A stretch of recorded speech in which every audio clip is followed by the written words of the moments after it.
एक गावात एक गरीब शेतकरी राहत होता. त्याच्याकडे एक गाय होती. गाय दररोज त्याला दूध द्यायची. शेतकरी ते दूध गावात विकायचा आणि त्यातूनच आपल्या कुटुंबाचा उदरनिर्वाह करायचा. एके दिवशी शेतकऱ्याच्या मनात विचार आला, ही गाय जर नव्हती तर मी कसा जगलो असतो. तो गायीला प्रेमाने कुरवारू लागला आणि तिला हिरव्या गवताचा ढीग घालून म्हणाला, तू फक्त गाय नाहीस, माझ्या कुटुंबाची अन्नदाता आहेस.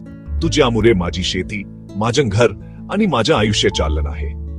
त्या दिवसापासून शेतकऱ्याने ठरवलं की गाय ही फक्त जनावर नाही तर देवाची देणगी आहे. त्याने गायीची जपणूक केली, वेळेवर चारा पाणी दिलं. गायीचं दूध विकून तो हळूहळू सुखी झाला. शिकवण, गाय शेतकऱ्यासाठी फक्त दूध देणारी नव्हे तर आशा आणि उपजीविकेचा आधार आहे. जो शेतकरी जनावरांना प्रेम देतो, निसर्गाची कदर करतो, त्या जीवनात नेहमी भरभराट होते.